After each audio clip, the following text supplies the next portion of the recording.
जय हिंद दोस्तों, स्वागत है आप सबका शार्प स्टेपर कम्युनिटी में। हम डिस्कस कर रहे थे जनरल साइंस और केमिस्ट्री कंप्लीट कर लिया है हमने। आज से हम स्टार्ट करेंगे with the last part of this घटना चक्र, दैट इज़ बायोलॉजी। और इसके अलावा हम पॉलिटी डिस्कस कर रहे हैं इवनिंग में। उसमें भी आज से हम नया चैप्टर स्टार्ट करेंगे, दैट इज़ पार्लियामेंट। और वो थोड़ा लंबा चलने वाला है ये स्ट्रेच, बिकॉज पार्लियामेंट में अराउंड 370-400 क्वेश्चन हैं कुछ, so it will take time to complete. और 4 कंप्लीट प्लेलिस्ट भी अवेलेबल हैं, वो आप चेक कर सकते हैं। हिस्ट्री, इकोनॉमिक्स, एनवायरनमेंट, इकोलॉजी और जोग्राफी। और इन सब के अलावा करंट अफेयर्स में भी एक प्लेलिस्ट पूरी अवेलेबल है, आई Drishti Ghatna Chakra current affairs, so you can check that out too. So accordingly अपने कन्वीनियंस के हिसाब से आप जो भी चीज़ें अभी रिवाइज कर रहे हैं वो आपके लिए अवेलेबल हैं। सो कंप्लीट हो गई हैं 4, 2 रनिंग है, इतनी स्टैटिक घटना चक्र हैं। इनके साथ हम कंप्लीट करके पूरा घटना चक्र का जो एक सिलेबस है, या जो आप बोल सकते हैं कि जितनी भी बुक्स हैं वो हमारी कंप्लीट हो जाएंगी। तो as when we started around 6 months back, so I promise कि हम सारी की सारी कंप्लीट करेंगे। एंड उसके साथ ही हम तो ये जो भी है आपके लिए प्लेलिस्ट पूरी अवेलेबल रहेगी हमेशा के लिए। बाकी जो भी नए एग्ज़ाम्स आ रहे हैं, होपफुली आप दे रहे होंगे, तो वो आपको ऐड ऑन हो ही जाएंगे आपके एग्ज़ाम्स के थ्रू। और फिर जैसे ही कुछ अपडेटेड आएगा तो definitely we'll do that. But हाँ, एक स्टैटिक पोर्शन हमारा कंप्लीट होके रख जाएगा चैनल पे। ठीक है, चलिए स्टार्ट करते हैं बायोलॉजी के साथ। और ये सबसे बड़ा पार्ट है इसमें। ऑल्दो जैसे कि मैंने पहले बताया कि हम डिस्कस कर चुके थे, एंड बट हम फिर से स्टार्ट करेंगे बिकॉज वो डिस्कशन हमने स्टार्ट ही बायोलॉजी के साथ किया था। बट उसके बाद जब दोबारा साइंस स्टार्ट किया, so we had this we started with physics and chemistry and all. So अब हम स्टार्ट करेंगे, देखिए इसीलिए ये ऑलरेडी डिस्कस्ड है पहले ही। एनीवेज चलिए, स्टार्ट करते हैं फर्स्ट क्वेश्चन के साथ। Study of zoology deals with, study of zoology किसके साथ डील करती है? So it deals with living animals only, living plants only, both living and dead animals, both living and dead plants. देखिए zoology जो है वो डील करती है एनिमल्स के साथ पहली चीज़, लेकिन लिविंग भी और डेड भी दोनों के साथ। So it deals with the study of both living and extinct animals including the structure, embryology, evolution, classification, habits, distribution. Aristotle is known as the father of zoology. Next question, match the following list 1, list 2 by using the given codes in the below list. Choose the correct answer. List 1 is okay, they are asking about the study of birds, study of inheritance, study of environment, study of fossil. तो देखिए study of birds को बोलते हैं ornithology,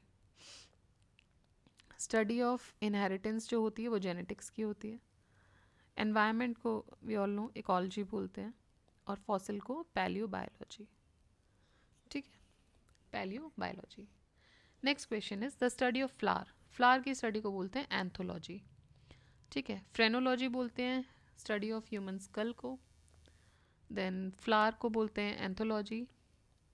agrostology बोलते हैं grass की study को, और पेलिनोलॉजी बोला जाता है पोलन ग्रेन्स या जो भी स्पोरेटिक सब्सटेंसेस होते हैं उनको। ठीक, नेक्स्ट क्वेश्चन है the scientific study of insect, scientific study of insect is known as, तो इंसेक्ट की स्टडी को बोलते हैं entomology, entomology is known as the study of insect. Ichthyology is study of fishes, parasitology is parasitic organisms को जो आप study करते हैं पैरासाइट्स को, एंड मैलिकोलॉजी इज मोलस्क या फिर उनकी जो शेल्स होती हैं उनकी स्टडी को बोलते हैं। Next question is which of the following statements subjects of data set is associated with study of concerning population and humanity. तो जो हम बात करते हैं ना कि डेमोग्राफिक डिविडेंड की हम बात करते हैं कि डेमोग्राफिक डिविडेंड कम हुआ है, ज़्यादा हुआ है, किसके कंसर्न में हम बात करते हैं? We talk about in the concern of population, humanity. ठीक है, तो ये होती है basically demography. Alright, so which of the following subjects of data set is associated with the study of concerning population and humanity, that is demography. Ecology interrelationship की study होती है between organism and environment. Genetics is heredity and variation. Demography is statistical study of population including human beings. Virology, as the name suggests, it is virus. The comparative study of different cultures and the scientific explanation, इसको क्या बोलते हैं?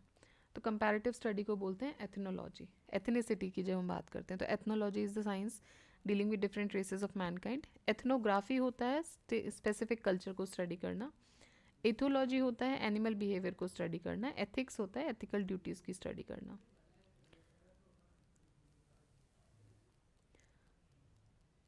The study of properties and method of biological systems found in nature and use of this knowledge in mechanical world is known as. So study and properties of method of biological system found in nature and use of this knowledge in mechanical world is known as bionics. ठीक है. Bionomics क्या होता है? Comprehensive study of organism and its relation to environment. Bionomy is study of laws of life and biometry is statistical study of biological problems. Under palaeobotany one studies. Palaeobotany में क्या पढ़ते हैं? तो देखिए पैलियोबॉटनी जो होती है वो प्लांट रिमेन्स या देखिए हमने यहाँ देखा था ना पैलियोबायोलॉजी. तो पैलियोबायोलॉजी में सारे फॉसिल्स आ गए. जब बॉटनी की बात करें तो बॉटनी किससे डील करता है? प्लांट से डील करता है. सो पैलियोबॉटनी इज़ बेसिकली जो भी आपके रिमेन्स होते हैं, प्लांट रिमेन्स होते हैं जो जियोलॉजिकल कॉन्टेक्स्ट से, उनको रीड करना. And the uses of biological reconstruction of past environment ये आता है इसमें. इंडिया में professor Birbal Sahni is known as the father of palaeobotany. Rearing silkworms is known as. Silkworm की स्टडी या रेयर करना उसको क्या बोलते हैं? उसको बोलते हैं सेरिकल्चर. एपीकल्चर होता है बीज, मधुमक्खी की को रेयरिंग जो उनकी जो प्रोसेस होती है उसको. Horticulture is regarding the flower and fruit bearing जो प्लांट्स होते हैं उनके लिए. Sericulture is silk and floriculture is flower.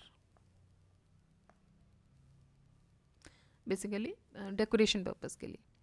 Honey bees are used in. सो हनी बीज का कहाँ इस्तेमाल होता है? एपीकल्चर में. Sericulture is this silk. Tissue culture is tissue, basically human tissue, animal tissue जो भी है. पिसिकल्चर या एकिथोलॉजी ये होती हैं fishes, study of fish. Which of the following is not correctly matched? Cultivation and nomenclature cultivation. So nomenclature of cultivation, sorry. Flower cultivation, floriculture. Crop cultivation, agronomy. Vegetable cultivation, horticulture. तो not correctly आपको बताना है. सिर्फ और सिर्फ vegetable cultivation नहीं होती है हॉर्टिकल्चर में. सो ये गलत हो जाता है. Fruits cultivation is pomology. देखिए हॉर्टिकल्चर एक स्पेशल ब्रांच होती है एग्रीकल्चर की. पोमोलॉजी, ओलेरिकल्चर, फ्लोरिकल्चर ये सब इसके अंदर आते हैं. Name floriculture and pomology used in option B and D are of specific terminology. In option C, the word homology. In option C, the word horticulture, has been used for cultivation of vegetables. The specific terminology for cultivation of vegetables should be olericulture. तो अगर सिर्फ आप vegetable की बात करोगे तो वो horticulture नहीं, ओलेरिकल्चर होगा जो हॉर्टिकल्चर का पार्ट है. If all the names used in the given options are considered in literal sense, then option C is not correctly matched because word olericulture should be used in place of horticulture. The word crop has a wide-ranged vocabulary containing all types of crops like eatable, non-eatable and animal food. Thus, the word agronomy correctly matched up for crop cultivation. ठीक है, चलिए next पे चलते हैं. Which of the following is not correctly matched? Apiculture, sericulture, apiculture honeybee, sericulture silkworm, pisciculture insect of lark. देखिए pisciculture is Pisces बोलते हैं mean मछली को. राशि से भी देखेंगे तो मीन राशि. सो फिश की स्टडी को बोलते हैं pisciculture. Horticulture is flower. तो इन अ वे ठीक है, जैसे कि हमने पहले भी देखा कि ये सारी ब्रांचेज हैं हॉर्टिकल्चर की. Which of the following pairs is correctly matched? Word और उसका meaning. Lexicography, compilation of dictionary सही है. Philology, collection of postal stamps.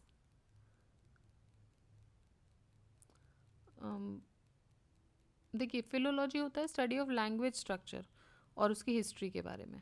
Entomology study of human body. तो देखिए एंटोमोलॉजी होता है स्टडी ऑफ इंसेक्ट्स, आइकोनोग्राफी होता है स्टडी सॉरी एंटोमोलॉजी होता है study of insects and iconography होता है आइकन्स, मतलब कोई भी आइडल्स आर्ट उसको आप स्टडी कर रहे हो, that is iconography. Next is lexicography is related to, देखिए लेक्सिकोग्राफी होता है कंपाइलेशन ऑफ डिक्शनरी. ठीक है, compilation of dictionary is lexicography. It is related to a glossary of language design, compilation and evaluation of general dictionaries. The study related to plants being used as vegetables. The study related to plants being used as vegetables is olericulture. ठीक है. Next is which of the following is produced through viticulture? Viticulture के through क्या produce हो रहा है? Grapes. तो viticulture is the science production and study of grapes. ये बहुत सारे सीरीज ऑफ इवेंट्स के साथ डील करता है that occur in the wine vineyard. So what is vermiculture? Vermiculture is worms को पालना. So raising the science of raising worms. Science of studying animals नहीं होगा, साइंस ऑफ स्टडिंग फिशेज नहीं होगा, साइंस ऑफ किलिंग वर्म्स नहीं होगा.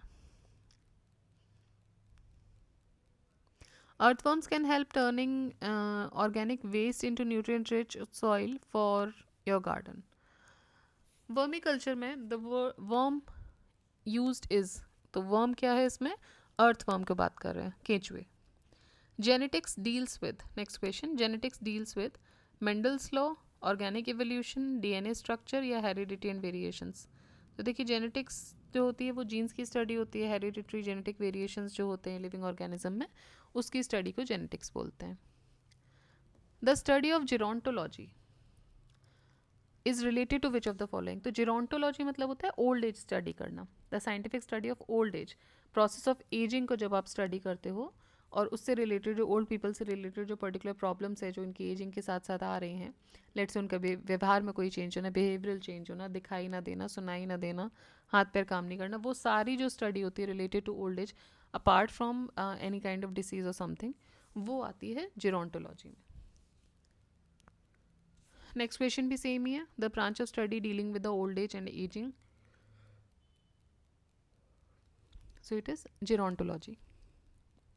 It is the study of social, psychological, cognitive and biological aspects of aging. तो सारे aspects आ गए. Oncology is the branch of medical science जो कि डील करती है in treating people suffering from cancer. Teratology is the study of abnormalities of physiological development. Ornithology is a branch of zoology that is related to study of birds. Next question. Study of ageing, same question है फिर से. Gerontology. Pedology is the science related to the study of, तो pedology किससे related है? Pedology related है the study of soil, soil formation, soil morphology, soil की classification क्या है, वो सारी स्टडी पीडोलॉजी में आती है. Next question. The study of bones are under which branch of science? So bones की जो स्टडी है उसको बोलते हैं ऑस्टियोलॉजी.